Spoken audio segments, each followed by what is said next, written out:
today to announce the first synthetic cell. And as soon as we had these two sequences, we thought if this is supposed to be the smallest genome of a self-replicating species, could there be even a smaller genome? Could we understand the basis of cellular life at the genetic level? El 21 de mayo de 2010 se escuchó el anuncio histórico de Cray Venter sobre la primera célula que se reproducía y funcionaba sola, controlada por el ADN sintético. Cada proteína de dicha célula se basaba en un código sintético que ellos desarrollaron. Fue emocionante por dar lugar a una nueva era científica. Pero surgió la pregunta: ¿qué es la vida si la creamos sencillamente con códigos? Algunos expertos sugieren que se dejó atrás un prototipo antiguo o un mapa. En 1929, un arqueólogo estadounidense llamado Matthew Williams Stirling comenzó a sospechar que los artefactos que aparecían en México pertenecían a una era mucho anterior a los olmecas, a quienes los atribuían. Concluyó que los artefactos, en realidad eran mayas. En 1941, Stirling descubrió un monumento de piedra enorme en el sitio mesoamericano Izapa, de Chiapas, México. Lo denominó Estela 5. Y Estela 5 es una descripción. Es un dibujo de exactamente el tipo de árbol mundial que sigue apareciendo en distintas formas en todo el mundo, en todas las culturas indígenas. Un elemento muy común que observamos en la cultura maya son pájaros en sus nidos en el árbol. Luego, se cree que la parte superior del árbol representa el mundo tangible y material. Luego el área del árbol que queda debajo de la superficie de la tierra representa el inframundo. El árbol de la vida maya describe la unidad de la humanidad, que venimos de la misma raíz, que nos ratificamos y nos convertimos en varios. El árbol maya de la vida quizá no luzca como la descripción codificada del genoma humano. Pero los investigadores comenzaron a mapear su imagen. Contaron 12 figuras humanas, 12 animales, más de 25 objetos inanimados u botánicos, y 9 máscaras de deidades estilizadas grabadas en la piedra. Dado que las escenas se superponen varias veces, pareciese contar una historia. ¿Qué clase de historia? Lo que sugiere Stirling sobre que estas imágenes pertenecieron a una cultura muy anterior. ¿Podría ser solo el inicio de su origen? Remontémonos al Jardín del Edén. En el Jardín del Edén hay dos árboles muy importantes. Uno de ellos es el árbol del conocimiento del bien y el mal, del cual comen la manzana Adán y Eva, y motivo por el cual empiezan a tener que tomar decisiones responsables y a pagar el precio correspondiente. El otro árbol es el árbol de la vida. Cuando el demiurgo expulsa a Adán y Eva del Jardín del Edén, les explica por qué. El motivo es inquietante, les dijo que esto era algo necesario. Se los debía expulsar del Jardín del Edén, porque habían comido del árbol del conocimiento del bien y el mal. Luego, comerían del árbol de la vida, y se convertirán en dioses como nosotros. Eso aparece en el Génesis. ¿Qué significa y qué sucede en esa parte? ¿Existe algún secreto sobre la trascendencia de ciertas fuerzas que nos ocultan hace tiempo? Existe el árbol de la vida. ¿Hay algo más allá de lo que concebimos, como la duración de la vida humana? ¿La eternidad se nos ofrece? Un significado que se le atribuye es que el árbol conduce a la inmortalidad física. Si observamos las antiguas escrituras mesopotámicas, uno de los principales conflictos entre humanos y dioses era que los dioses no querían que los humanos fuesen inmortales. La mayoría de la gente interpreta que se habla de inmortalidad física, y que vivimos y morimos muy rápidamente. Mientras tanto se dice que los dioses viven 20.000 o 50.000 años o incluso más. ¿Por qué no los humanos? La idea fue que quizá los humanos fueron programados de esa manera para morir rápidamente, para que no fueran como los dioses. Entonces el árbol de la vida, según esa interpretación, sería la fórmula o conocimiento de cómo poder vivir físicamente por mucho más tiempo. Uno de los misterios más importantes de la civilización sumeria, y los artefactos descubiertos de ellos, es la lista de los reyes sumerios. Identifican el momento de la gran inundación. Es casi universal a cada tradición indígena que se ha estudiado, y la duración de los reinados, de esa época a más recientemente, es muy precisa. Pero ocurre algo curioso.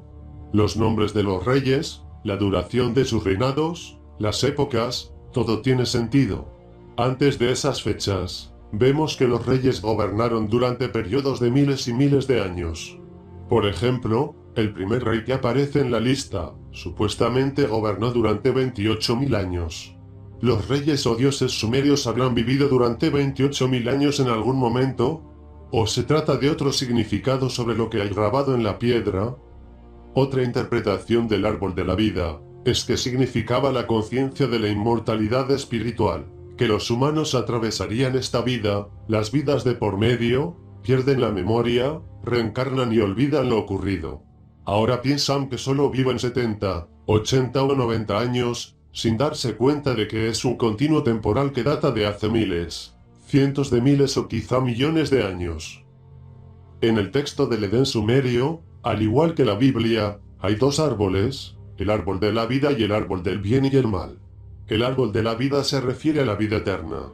En cuanto al árbol de la vida verdaderamente inaccesible, tiene que ver con las formas para que la gente trascienda. De ese modo, alcanzaríamos la genuina libertad. La piedra maya del árbol de la vida y el árbol del jardín del Edén no son las únicas referencias al mismo concepto. De hecho, en diversas culturas se lo describe casi del mismo modo. El árbol de la vida maya es un muy buen ejemplo del concepto del árbol cósmico, el árbol del cual emergen la vida y la creación. Se dijo que existía en el centro del mundo. Se ramificaba en 4 direcciones y cada una tenía un color distinto. En cada ramificación, había distintos clanes y tribus. Esto no debe verse de forma aislada, porque en todo el mundo, tenemos ideas similares de los árboles mundiales o cósmicos. El árbol de la vida es un símbolo que aparece en muchas culturas y civilizaciones en toda la historia del mundo. La antigua civilización nórdica, en Europa, tenía un árbol sagrado, Yggdrasil, y se creía que se conectaba el mundo de los dioses con el de los humanos y el inframundo. El antiguo texto indio espiritual, el Bhagavad Gita, habla del árbol de la vida, y dice que sus raíces suben y sus ramas bajan. Lo que se debe comprender es que el ser real es el ser consciente, y que el cuerpo físico, ya sea el cuerpo humano, un animal o una planta, es un vehículo para el ser consciente, que originalmente existió como un destello divino en un nivel superior de realidad. Esta es una de las principales enseñanzas gnósticas. Eso significa que desde que hubo un mundo material, los seres humanos y otros seres conscientes forman parte del árbol de la vida, hace millones o miles de millones de años. Si hay una descripción universal del árbol de la vida en casi todas las culturas, ¿cómo desciframos el código en sus ramas? Hamlet Smil describe la continuidad que parece casi imposible de creer entre las mitologías de todo el mundo. Combinaron 35 tradiciones aisladas geográficamente y mitológicas, y demostraron que había un factor común en todas ellas. Algo común que se oye en Hamlet Smil es la idea de un molino que muele granos, que tiene un eje central y también hay una piedra de molino con una barra. Hay un agujero en el medio de la piedra, y se gira la barra en círculos para moler los granos y tener harina. Lo raro es que esta mitología aparece de distintos modos en todo el mundo. Algo frecuente que mencionan Santillana y Bondechenda es el árbol de la vida. En vez de que se trate del eje real de un molino que muele granos, ahora vemos el tronco de un árbol. Y el árbol encaja en el mismo concepto mitológico que describen Santillana y Bondechenda. ¿Cuál es ese concepto mitológico? Los mitos casi siempre describen una especie de metamorfosis espontánea del ser humano. Pero ¿cómo se forma espontáneamente un ser humano? ¿Es posible que el árbol represente una comprensión más profunda de cómo se creó el humano? El árbol de la vida describe la frecuencia de oscilación del ADN. Todo está hecho de una frecuencia o vibración.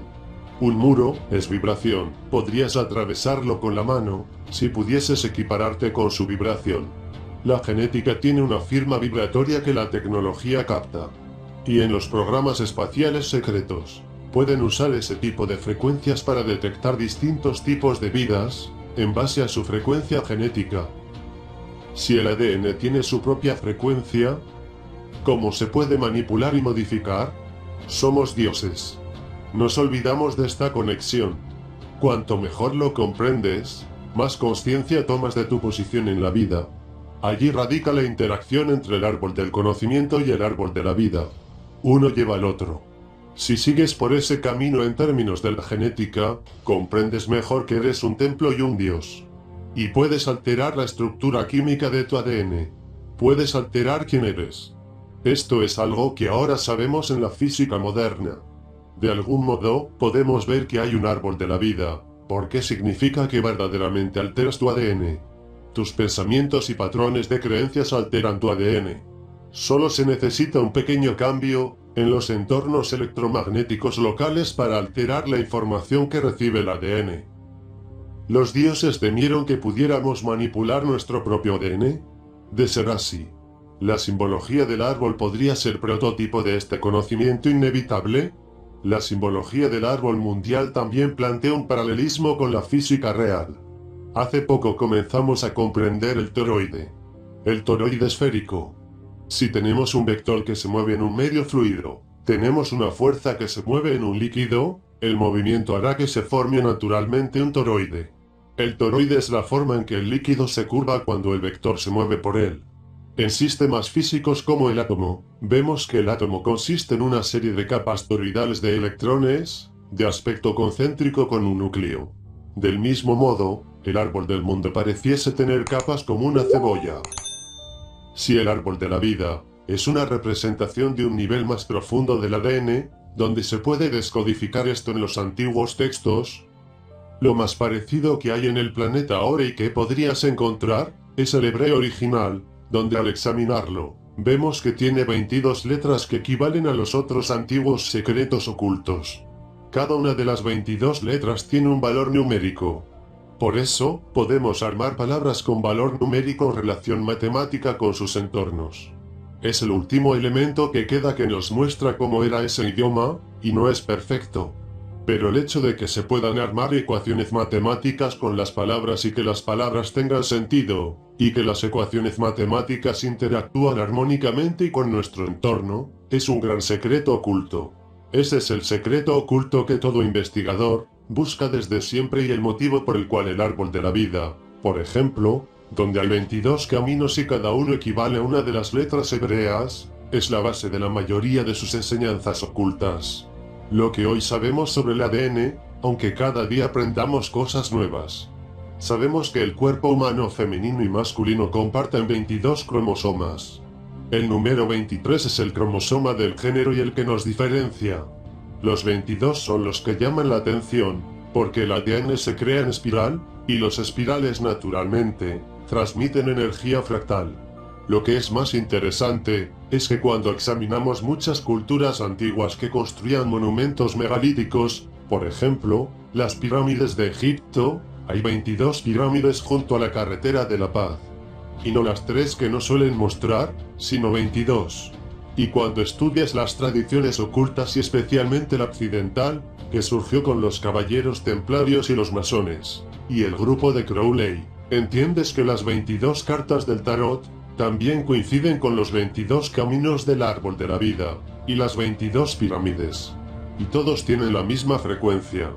Además, es interesante que el árbol de la vida maya grabado en el Estela 5, y sus representaciones en la cultura maya, también tengan una correlación extraña con el número 22.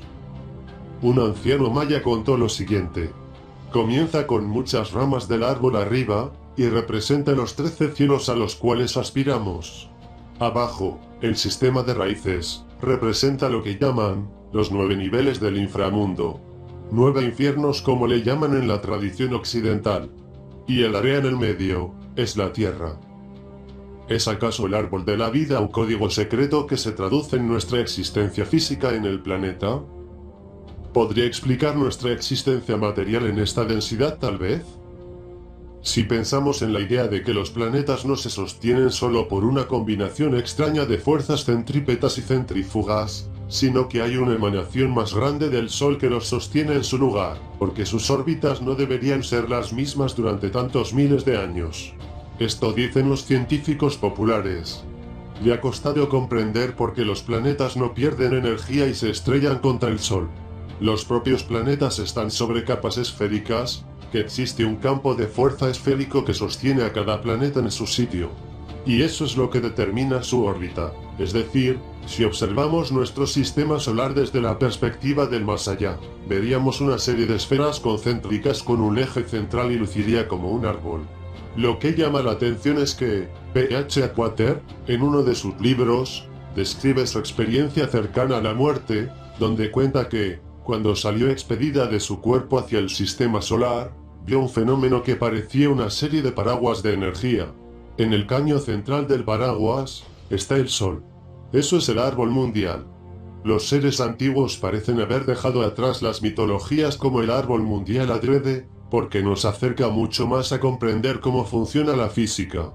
La ubicuidad del toroide esférico en cualquier sistema energético que se estudie, ya sea biológico, vida celular, moléculas y los campos de energía de los planetas del sistema solar, incluso de las galaxias, parecen tener formas toroidales esféricas en ellos. Es un sendero de migas que nos lleva a una línea investigadora muy interesante. Cuando comienzas a comprenderlo ya no puedes considerar que estas inscripciones son algo primitivo. Notas que se trata de algo muy poderoso. Si los dioses antiguos temían que los humanos comieran del árbol de la vida y tuvieron éxito, ¿podría alguien haber retomado este sendero de migas y así crear su versión de nuestro ADN? La periodista Linda Moulton descubrió vínculos sorprendentes entre el árbol de la vida maya y la manipulación del ADN. Linda Moulton cuenta lo siguiente. Fue a principios de los 80. Estaba en Nueva York. Fue una de esas llamadas telefónicas. ¿Puedo hablarte de algo? Y este hombre me dijo que había trabajado para la agencia de inteligencia, pero estaba retirado. Viajó con otro colega de la CIA. Y su destino era Nueva Delhi, en India. Le dieron instrucciones detalladas en el aeropuerto, con mapas. Y dijo que era necesario que les diera datos. Dijo que, en esa misión de ir a la India, tenía que ver cómo manipular material real conservado, vinculado a tecnologías extraterrestres en un cuerpo. También le explicaron que la última manipulación importante del ADN, en primates ya evolucionados en este planeta, como yo había visto en el informe presidencial en Kirkland, había ocurrido en Bután, en el Himalaya, hacía 5.000 años en distintas eras. Dijo que creía que la última había sido hace 2.500 años. Y esa fue la creación de los híbridos entre los butaneses y otros seres. Y dijo que hay evidencia de que los híbridos de Bután se los llevaron en naves, los ovnis, a lo que hoy llamamos la península de Yucatán, en el Golfo de México. Dijo que la civilización maya se creó en un programa de híbridos de IBEN, entidades biológicas extraterrestres, y los llevaron a la península de Yucatán para alejarlos de otros programas de híbridos que había en la Tierra, que colocaban híbridos en la cima de las montañas y en islas, y en penínsulas para separar sus experimentos en la Tierra. El árbol de la vida en la historia de cualquier cultura se relacionó con lo que llamaremos élites, a quienes se les entregó la información de que somos una especie creada. Pero en las religiones, la creación de los humanos se adjudica a un dios. Craig Venter explica lo siguiente. Considero que el ADN es una molécula de codificación análoga.